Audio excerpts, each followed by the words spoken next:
जय जगन्नाथ। आज की इस वीडियो में आपका स्वागत है। तो लास्ट क्लास में हम लोग देखे थे कि डिसीजन मैट्रिक्स किस तरह का फॉर्मेशन करना है। आज हम लोग क्वेश्चन नंबर 8 को टारगेट करेंगे, जहां पे क्राइटेरिया जो हम लोग लिए थे लगभग 8 क्राइटेरिया, उस क्राइटेरिया का वेट कितना वैल्यू होगा उसको हम लोग चेकआउट करेंगे। तो क्वेश्चन नंबर 7 को हम लोग दो पार्ट में मैंने किया था, design your decision matrix. A B part आप देख सकते हो, उसी हिसाब से आप आइडिया लगा के खुद का डिसीजन मैट्रिक्स बना सकते हो। आज हम लोग करेंगे क्राइटेरिया वेट कैसे कैलकुलेशन करना है, उसके बारे में हम लोग टारगेट करेंगे। ठीक है, तो उसके लिए आपको मतलब क्या पहला रिक्वायरमेंट है। पहला रिक्वायरमेंट है कि जो मैं दिखाया था ये वाला जो एक्सेल का कैलकुलेशन मैं दिखाया था लास्ट क्लास में भी, तो उसको जाके पहले कैसे करते हैं उसको आइडिया एक ठो ले जाओ। तो मैं बताया था लास्ट वीडियो में कि यहाँ पे जो लो और ये वाला लो और ये वाला लो, जो कॉस्ट क्राइटेरिया है उसको हम लोग इकट्ठा रखेंगे। ठीक है, तो नेक्स्ट टेबल यहाँ पे देख सकते हो कि लो लो लो लो, इसको मैं इकट्ठा कर दिया हूँ और जो हाई वाला है उसको अलग चार कर दिया हूँ। और एक चीज किया हूँ, वैल्यू कुछ चेंज नहीं होगा। ठीक है, ऐसा है कि ये वाला जो कॉलम है उसको यहाँ पे सिर्फ कॉपी पेस्ट करके यहाँ पे लेके आना है। ठीक है, वैल्यू कुछ चेंज नहीं होगा। नेक्स्ट जो हम लोग यहाँ पे प्राइस लिखे हैं उसको थोड़ा सा शॉर्ट फॉर्म में पी लिख दिया हूँ, यहाँ पे वेट जो है उसको डब्ल्यू लिख दिया हूँ, और मेंटेनेंस कॉस्ट को एमसी लिख दिया हूँ, चार्जिंग टाइम को सीटी लिख दिया हूँ। तो यहाँ पे शॉर्ट फॉर्म में कर दिया हूँ। ठीक है, तो यही वाला मैट्रिक्स को हम लोग यूज करेंगे वेट कैलकुलेशन करने के लिए। तो इसको मैं सिर्फ यहाँ पे कॉपी करके, यहाँ पे देख सकते हो ये वाला जो मैट्रिक्स यहाँ पे कॉपी हुआ है और ये वाला जो मैट्रिक्स अभी मैं हाईलाइट करके रखा हूँ, दोनों सेम है। ठीक है, स्पेसिंग के लिए थोड़ा छोटा और बड़ा दिख रहा है। ठीक है, तो हम लोग यहाँ से कैलकुलेशन करेंगे। तो ये हो गया आपका डिसीजन मैट्रिक्स, जिसके ऊपर हम लोग कैलकुलेशन करेंगे और देखेंगे कि जो 8 क्राइटेरिया हम लोग यहाँ पे लेके रखे हैं उनका कितना वेट आ रहा है। मैक्सिमम अगर टोटल सब क्राइटेरिया का हम लोग वेट को ऐड कर देंगे, टोटल होगा 1। हम लोग को देखेंगे जैसे कि यहाँ पे फाइनल यहाँ पे रिजल्ट निकल के आ गया है। मैं डायरेक्ट यहाँ पे दिखा देता हूँ, ये सब वेट है हर एक क्राइटेरिया का। जैसे कि फाइनल जो मिला पावर बोल रहा हूँ, प्राइस का जितना वेट आ गया 0.07, लगभग अगर 100% से कैलकुलेशन करोगे लगभग 7% तक, 100 से 7% तक प्राइस का वेटेज रहा। वेट ऑफ द जो बैटरी है उसको अगर कैलकुलेट करोगे तो 11% का यहाँ पे आ रहा है। मेंटेनेंस कॉस्ट यहाँ पे देख सकते हो 6% का आ रहा है। चार्जिंग टाइम जो है, चार्जिंग टाइम का यहाँ पे देख सकते हो 18% तक आ रहा है। मतलब उसका वेटेज यहाँ पे थोड़ा बढ़ रहा है कि जो बैटरी हम लोग चार्ज कर रहे हैं उसका टाइम कम होना चाहिए, उसके हिसाब से इंपोर्टेंस क्या आ रहा है कि बैटरी का। तो ये एक तो इम्पोर्टेंट फैक्टर है बैटरी वाला। दूसरा है स्पेसिफिक चार्जेस, स्पेसिफिक पावर कितना बैटरी का है उसका भी इम्पोर्टेंट है, लगभग 24% आ रहा है। अगर यहाँ पे मैं सिंपल एक तो फंक्शन लगाऊंगा, सम करके एक तो करूंगा और सब वेट को ऐड करूंगा, तो यहाँ पे ऑटोमेटिकली इक्वल देना पड़ेगा, इक्वल सम। और यहाँ पे मैं सब वेट को यहाँ पे अगर ऐड कर दूंगा, ठीक है, सबको ऐड कर दूंगा, ब्रैकेट क्लोज करूंगा, देखो वैल्यू कितना आ गया 1। तो यही है हमारा ऑब्जेक्टिव है क्या, ये जो हर एक क्राइटेरिया है, पावर है, वेट है, मेंटेनेंस कॉस्ट है, चार्जिंग टाइम है, स्पेसिफिक पावर है, लॉन्गेविटी है, एफिशिएंसी है, सेफ्टी है, हर एक का क्या करना है कि हम लोग को वेट्स निकालना है। ठीक है, और सब वेट को जब हम लोग ऐड कर देंगे तो मैक्सिमम होगा 1। यही ऑब्जेक्टिव है। तो वेट कैलकुलेशन करने के लिए डिफरेंट डिफरेंट मेथड अवेलेबल है। एक रिसर्च पेपर में यहाँ पे दिखा रहा हूँ, यहाँ पे देख सकते हो कि वेटिंग मेथड को क्लासिफिकेशन करके रखा है। यहाँ पे देख सकते हो वेटिंग मेथड को, एक तो है सब्जेक्टिव वेटिंग मेथड, एक तो है ऑब्जेक्टिव वेटिंग मेथड। तो हम लोग क्या है, हम लोग जो डाटा लिए थे वो हम लोग सब्जेक्टिव के हिसाब से लेते, लेकिन लाइकर्ट स्केल में हम लोग उसको कन्वर्ट कर दिए थे 1 to 7 कैटेगरी में। अगर वो आ गया नंबर का सिस्टम में आ गया, तो नंबर का सिस्टम मतलब टिप्स वैल्यू आ गया, तो उसको कैलकुलेशन करने के लिए ऑब्जेक्टिव वेट हम लोग यूज करेंगे। और ऑब्जेक्टिव वेट का डिफरेंट डिफरेंट मेथड है, जैसे कि यहाँ पे एंट्रोपी मेथड है। आज जो वीडियो में दिखाऊंगा उसको एंट्रोपी मेथड में कैसे कैलकुलेशन करते हैं उसके बारे में बातचीत करेंगे। उसके बाद यहाँ पे देख सकते हो कि क्राइटेरिया जो क्रिटिक एक मेथड है, उसके बाद मेरेक मेथड है, यहाँ पे ऐड नहीं हुआ है। ये जो पेपर दिखा रहा हूँ वो थोड़ा अपडेटेड नहीं है, ठीक है। उसके बाद मीन वेट आप यूज कर सकते हो, स्टैंडर्ड डेविएशन यूज कर सकते हो, स्टैटिस्टिकल वेरिएंस प्रोसीजर भी यूज कर सकते हो, आइडियल पॉइंट मेथड भी यूज कर सकते हो। हम लोग इस वीडियो में एंट्रोपी मेथड यूज करेंगे। आपको जो पसंद आएगा उसी हिसाब से आप यूज कर सकते हो। इंटरनेट में अवेलेबल है, यूट्यूब में अवेलेबल है। एंट्रोपी मेथड अगर मारोगे, मनोज मैथ्यू का एक यूट्यूब चैनल है, वहां पे आपको मिल जाएगा। जैसे कि यहाँ पे मैं दिखा देता हूँ, ऐसा नहीं कि सिर्फ मैं बता रहा हूँ तो आप फॉलो करोगे, आपको मिल जाएगा। डिफरेंट डिफरेंट यूट्यूब चैनल में आपको मिल जाएगा। जैसे कि यहाँ पे मैं मारूंगा कि एंट्रोपी एंट्रोपी एमसीडीएम मेथड, ठीक है। एंट्रोपी एमसीडीएम मेथड अगर मारोगे तो यहाँ पे देखो आ जाता है। एक यूट्यूब चैनल है, भीतर का एक यूट्यूब चैनल है, जो मनोज मैथ्यू एक है। इनका वीडियो मैं फॉलो करता था स्टार्टिंग में। अभी भी कभी कभी अगर रिक्वायरमेंट होता है तो इनका वीडियो में जाके करता हूँ। ज्यादा वीडियो ये अपलोड नहीं किए हैं, मैं तो लगभग 250 प्लस वीडियो अपलोड कर चुका हूँ। लेकिन यहाँ पे लेकिन पुराना वाला यूट्यूबर है तो इनका वो काम किए थे। लगभग 30 वीडियो यहाँ पे देख सकते हो, 30 वीडियो ही ये पब्लिश किए हैं, लेकिन बहुत वैल्यूएबल चीजें यहाँ पे पब्लिश की। तो इनको भी फॉलो करके एंट्रोपी मेथड यहाँ पे जान सकते हो। और क्रिटिक मेथड भी यूज कर दिया है, देखो क्रिटिक वेटिंग कैलकुलेशन, यहाँ पे भी ऑब्जेक्टिव वेटिंग मेजर करता है, ठीक है। तो आप जो मेथड आपको लगेगा सुटेबल उसी को आप यूज कर सकते हो। आप कुछ नहीं, ऑब्जेक्टिव वेट हम लोग को कैलकुलेशन करना है, कोई भी मेथड को आप अप्लाई यहाँ पे कर सकते हो, ठीक है। तो चलिए नेक्स्ट चलते हैं। कहाँ पे ना, एक्सेल फाइल में। एक्सेल फाइल में हम लोग देखेंगे तो यहाँ पे देख सकते हो कि एंट्रोपी मेथड का स्टेप्स लिखा हुआ है। ये एक स्टेप 1 है, यहाँ पे देख सकते हो ये स्टेप 1 है। उसके बाद यहाँ पे स्टेप 2 लिखा हुआ है, स्टेप 3 है, उसके बाद स्टेप 4, स्टेप 5। तो 5 स्टेप में आपको क्या मिल जाएगा कि आपको मतलब जो 5 स्टेप अगर कैलकुलेशन करोगे तो आपका हर एक क्राइटेरिया का क्या मतलब वेट मिल जाएगा, ठीक है। तो यहाँ पे एक डिसीजन मैट्रिक्स देख सकते हो, यहाँ पे लिखा हुआ है एक्स, इस तरह का एक है, ठीक है। एक्स एक्स आई जे एम क्रॉस एन मैट्रिक्स में है। तो यहाँ पे x11 x12 x1n इस तरह का लिखा हुआ है। अगर मैं यहाँ पे मैं क्लिक कर रहा हूँ, हम लोग का डिसीजन मैट्रिक्स ये वाला है, और डिसीजन मैट्रिक्स का ये वाला पहले वाला देखेंगे तो B1 जो बैटरी 1 हम लोग ले रहे हैं, जो लिथियम आयन बैटरी नहीं, वो था डिसीजन लिथियम आयन नहीं।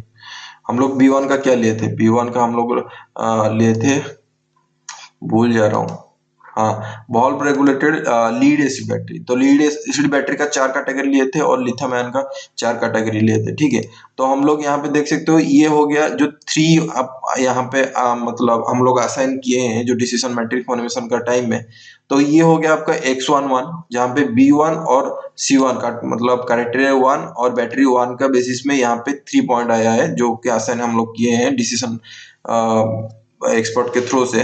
तो यहाँ पे x11 का जो वैल्यू है ये हो गया 3, और x12 का वैल्यू 7, x13 का वैल्यू 3। तो इस तरह का टेबल को आप इस तरह का, ये जो डिसीजन मैट्रिक्स यहाँ पे देख रहे हो, जो स्टेप 1 में लिखा है कि build the initial decision making matrix, जो कि मैट्रिक्स को हम लोग यहाँ पे बना के रखें। तो ये हो गया आपका स्टेप 1। स्टेप 2 में हम लोग क्या करेंगे, स्टेप 2 में हम लोग ये जो डिसीजन मैट्रिक्स है उसको हम लोग क्या करेंगे कि नॉर्मलाइज करेंगे। नॉर्मलाइज क्यों करते हैं, नॉर्मलाइज इसलिए करते हैं कि हर एक वैल्यू को वो टारगेट रखते हैं कि 0 से 1 के बीच में लाना है।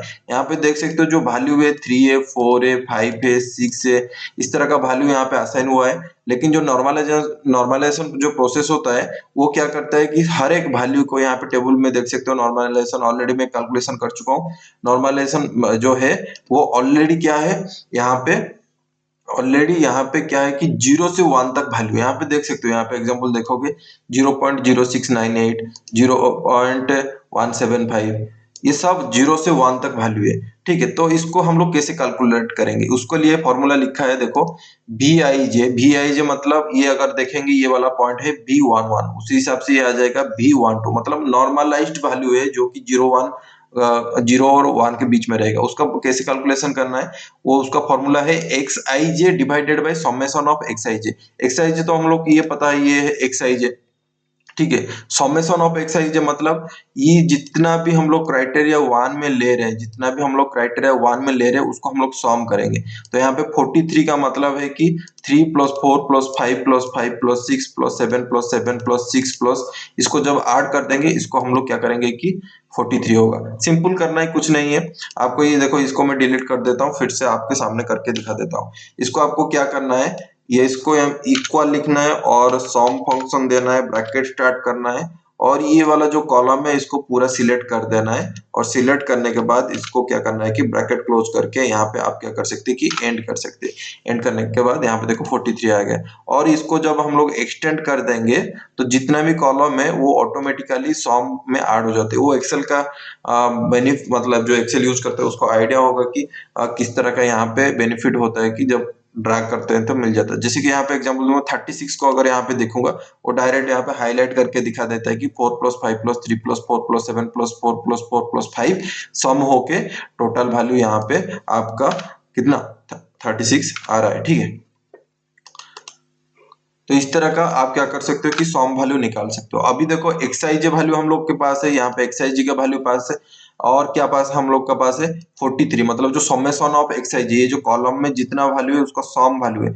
तो ऑब्वियसली हम लोग क्या निकाल सकते हैं, ये वाला V11 जो नॉर्मलाइज्ड वैल्यू हम लोग को निकाल सकते हैं, कितना V11। उसके लिए कैसे कैलकुलेशन करना है यहाँ पे आप चेकआउट कर सकते हो। इसको भी मैं डिलीट करके यहाँ पे अभी दिखा देता हूँ। ठीक है, ये ऑलरेडी मैं कैलकुलेट किया हूँ, फिर भी आपके सामने और एक बार कैलकुलेट करके दिखा देता हूँ। ये वाला जो ब्लॉक है ये क्या है B11।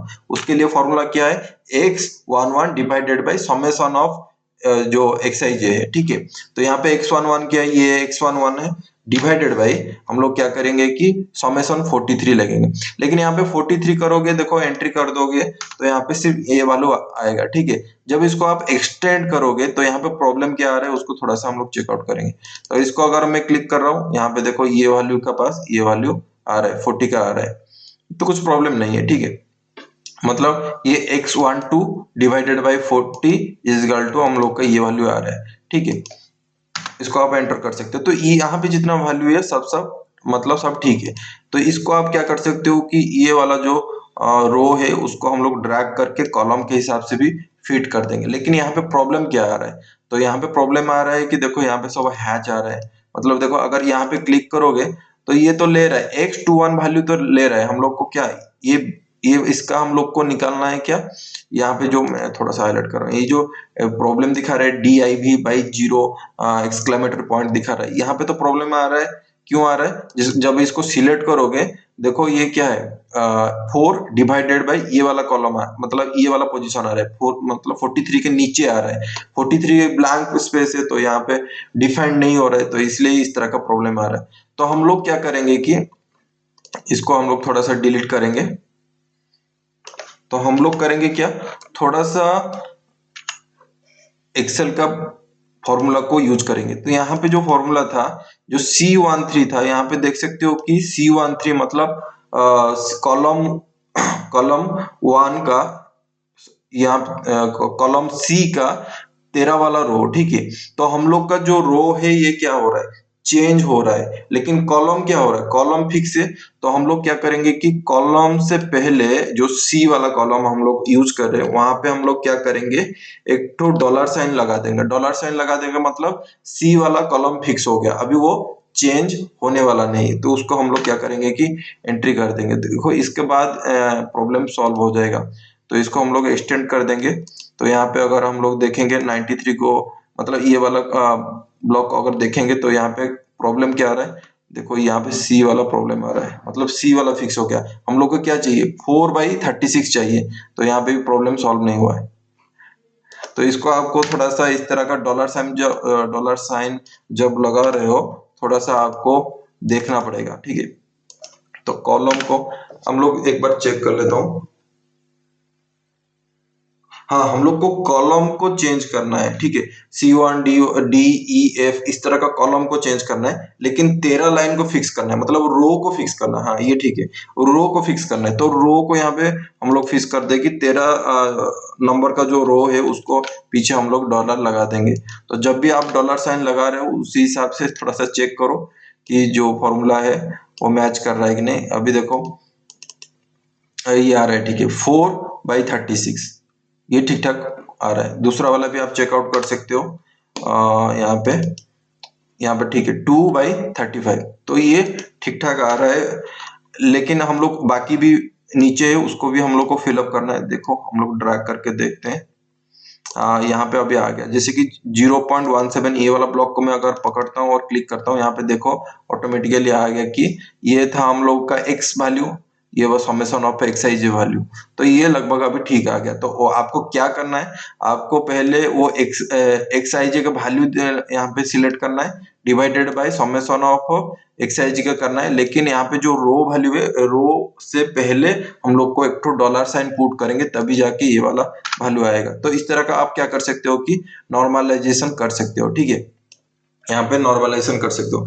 नॉर्मलाइजेशन ये हो गया स्टेप 2, ठीक है। उसके बाद हम लोग को क्या करना है, हम लोग को एंट्रोपी वैल्यू निकालना है। एंट्रोपी वैल्यू का मतलब है कि यहाँ पे जितना भी डाटा है, यहाँ पे जितना भी डाटा है, जिस तरह का यहाँ पे देख सकते हो, ये एक वैल्यू है जिसका नाम है B11, यहाँ पे B12, B13, B14, B15 इस तरह का हुआ है। और यहाँ पे B21, B22, B23 इस तरह का यहाँ पे हम लोग अभी नॉर्मलाइजेशन करके लाए हैं। लेकिन एंट्रोपी वैल्यू क्या कर रहा है कि वो बोल रहा है कि वो कितना डेविएट कर रहा है, वो कितना डेविएट कर रहा है उसको हम लोग कैलकुलेशन करेंगे। एंट्रोपी का मतलब है जो नॉर्मली क्या होता है, कितना डाइवर्स में वो फेल के वैल्यू है, ठीक है। तो एंट्रोपी को अगर हम लोग देखेंगे, उसके लिए फॉर्मूला लिखा हुआ है यहाँ पे स्टेप 3 में, आप देख सकते हो E J equal to minus K summation of V I J. V I J अभी हम लोग देखें कि नॉर्मलाइजेशन मैट्रिक्स में जो छोटा सा ब्लॉक होता है वहां पे हम लोग वी आई जे बोलते हैं, और एल एन वी आई जे, उसका एल एन वी आई जे लिखा है। ये जो मेथड सानन ने बनाया है, तो उनके हिसाब से वो मैथमेटिकल कैलकुलेशन किया है। हम लोग प्रोसीजर में चलते हैं। तो k का वैल्यू यहाँ पे देख सकते हो 1/ln/m लिखा हुआ है।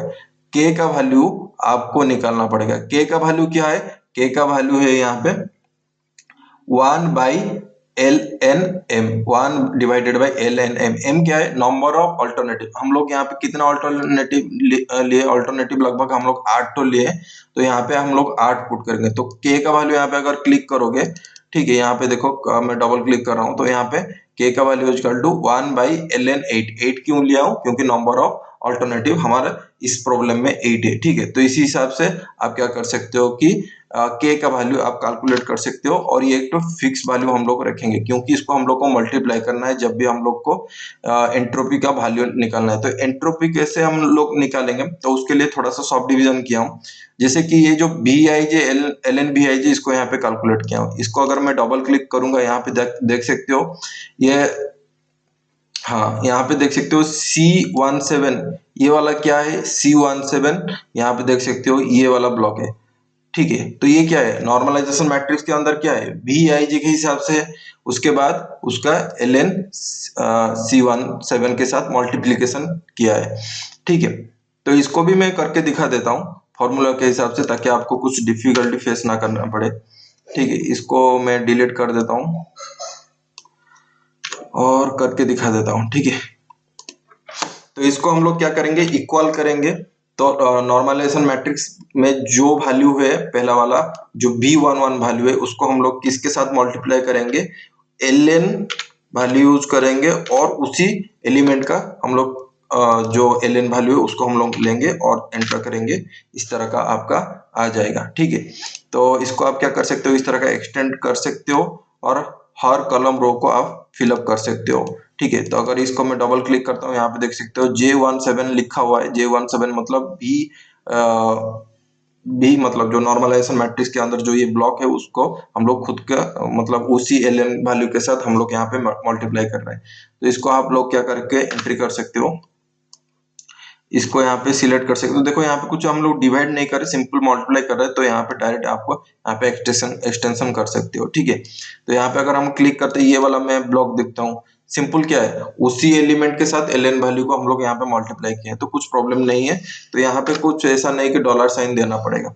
तो लगभग इस तरह का मिल गया। लेकिन ये वाला जो जो हम लोग टेबल बनाए हैं, ये क्या चीज है, ये इतना जितना बना है, तो ये सिर्फ है B I J L N B I है। उसको अभी क्या करना पड़ेगा, सॉम करना पड़ेगा। सॉम के लिए हम लोग सॉम वाला फंक्शन यूज करेंगे। तो यहाँ पे सॉम क्या करना है, इसको भी मैं डिलीट करके दिखा देता हूँ सॉम कैसे करना है। सॉम के लिए सिंपल करना है, इक्वल सॉम वैल्यू लेना है और ब्रैकेट स्टार्ट करके इस कॉलम में जितना वैल्यू है उसको हम लोग क्या करेंगे कि सॉम कर देंगे। ठीक है, इसको एंट्री कर दूंगा।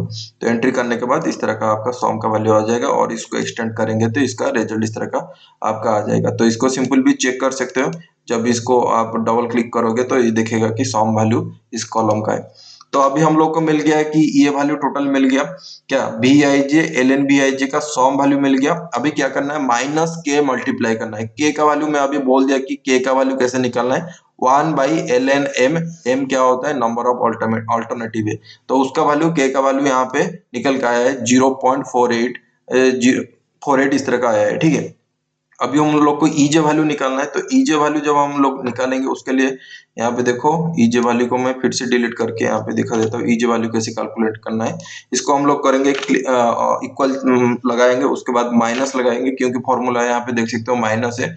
उसके बाद हम लोग क्या करेंगे, के का वैल्यू फिक्स करेंगे। ठीक है, और ये जो के वैल्यू है ये क्या है, के वैल्यू मतलब पूरा फिक्स्ड वैल्यू है और इसमें चेंजेस कुछ नहीं आएगा। तो इसको मैं F4 अगर आप दोगे तो क्या होगा कि जो M33 था उससे पहले डॉलर लग जाएगा, M से पहले डॉलर सिंबल लग जाएगा, 33 से पहले डॉलर सिंबल लग जाएगा।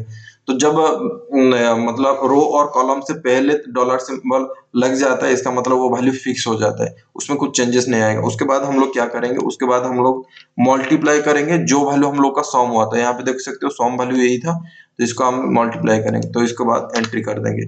ठीक है, अभी आ गया ये वाला। तो इसको एक्सटेंड कर देंगे तो यहाँ पे एंट्रोपी वैल्यू हर एक जो कॉलम का, हर एक क्राइटेरिया का यहाँ पे निकल के आ जाएगा। ठीक है, आ गया ये वाला ईजे वैल्यू यहाँ पे आ गया, ईजे वैल्यू यहाँ पे कंप्लीट हो गया। उसके बाद ईजे वैल्यू कैलकुलेट करने के बाद हम लोग को क्या करना है, डीजे वैल्यू कैलकुलेट करना है। जहाँ पे डीजे वैल्यू का मतलब है क्या, degree of diversion, degree of diversification. Degree of diversification निकालने के लिए कुछ नहीं है, जो ईजे वैल्यू है उसको 1 माइनस ईजे करना है। यहाँ पे देख सकते हो डीजे का वैल्यू में जो निकालना हो, यहाँ पे डबल क्लिक करोगे तो यहाँ पे क्या लिखा है 1 माइनस C37। C37 क्या है, ये C कॉलम है, ये 37 कॉलम है। तो यहाँ पे सिर्फ क्या करना है 1 माइनस ईजे को अगर आप इंप्लीमेंट कर दोगे तो ऑटोमेटिकली आपको यहाँ पे आ जाएगा। तो सिंपल यहाँ पे मैं इसको डिलीट करके फिर से भी आपको दिखा देता हूँ कैसे कैलकुलेट करना है।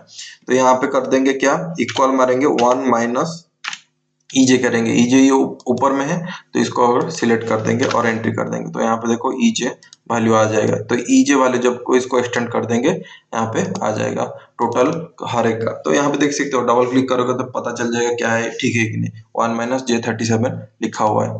ठीक है, उसके बाद वेट कैलकुलेशन करना है, मतलब हर एक जो हम लोग क्राइटेरिया ले उसका वेट अभी निकल के आ जाएगा। उसके लिए फॉर्मूला क्या है, जो डीजे वैल्यू है और समेशन ऑफ डीजे को आपको कैलकुलेशन करना है डिवाइड करके। तो इसको भी मैं दिखा देता हूँ कैसे करना है। तो इसको हम लोग क्या करेंगे, हम लोग करेंगे इक्वल मारेंगे और डीजे को सिलेक्ट करेंगे और यहाँ पे डिवाइड करेंगे और फॉर्मूला लगाएंगे सम ऑफ क्या, ये जो जितना भी डीजे वैल्यू है उसका सबका सम लगाएंगे। और ये क्या है, ये फिक्स है, इसमें कुछ चेंजेस नहीं आने वाला है। तो इसमें डायरेक्ट में F4 लगाओगे डायरेक्ट तो यहाँ पे फिक्स हो जाएगा। तो एंट्री करोगे आ गया 0.0719। तो एक्सटेंड करोगे तो यहाँ पे आपको आ जाएगा। और जब इसको समेशन करोगे ये पूरा रो का वेट का कैलकुलेशन करोगे, टोटल वैल्यू कितना आएगा, टोटल वैल्यू 1 आएगा। इस तरह आप क्या कर सकते हो कि वेट कैलकुलेशन कर सकते हो। यहाँ पे देख सकते हो हमारा वेट कैलकुलेशन भी हो गया है। ठीक है, अगर इसको हम डायरेक्ट सिलेक्ट करेंगे और इसको देखोगे तो हर एक क्राइटेरिया के हिसाब से जो हम लोग लिए थे, price, weight, maintenance cost, charging time, specific power, longevity, efficiency और सेफ्टी जो लिए थे, हर एक का वैल्यू के हिसाब से यहाँ पे आ गया। और यहाँ से एक तो इन्फॉर्मेशन निकल के आ रहा है कि जो एसपी है मतलब स्पेसिफिक पावर है पर्टिकुलर इस प्रॉब्लम के लिए, यहाँ पे weightage according to entropy method यहाँ पे आ रहा है 0.243, मतलब 100% से लगभग 24% का वेटेज यहाँ पे स्पेसिफिक पावर के ऊपर आ रहा है। ठीक है, उसके बाद यहाँ पे चार्जिंग टाइम के ऊपर आ रहा है। तो उसी हिसाब से हम लोग क्या करेंगे कि यहाँ पे अभी हर एक क्राइटेरिया का वेटेज निकल गया। आगे जाके हम लोग क्या करेंगे कि जो डिफरेंट मेथड हम लोग लगाएंगे वहां पे ऑल्टरनेटिव में रैंकिंग करेंगे। तो नेक्स्ट जो है रहेगा, नेक्स्ट क्वेश्चन नंबर जो रहेगा हम लोग अटेम्प्ट करेंगे रैंकिंग ऑफ ऑल्टरनेटिव, उसके लिए मेथड लगाएंगे। देखते हैं कौन सा मेथड अवेलेबल है, उसको मेथड को लगाएंगे और मेथड लगाने के बाद हर एक बैटरी का हम लोग की रैंकिंग निकालेंगे। ठीक है, तो बेस्ट वाला क्या होगा, रैंकिंग ऑफ ऑल्टरनेटिव्स में हम लोग को पता चलेगा। तो अगर वीडियो को अच्छा लगा तो वीडियो को लाइक कीजिए, और कुछ डाउट है तो कमेंट सेक्शन में जरूर पूछिए। आज के लिए इतना ही है। Jai Jagannath, lords of love from Odisha. See you in the next video, bye.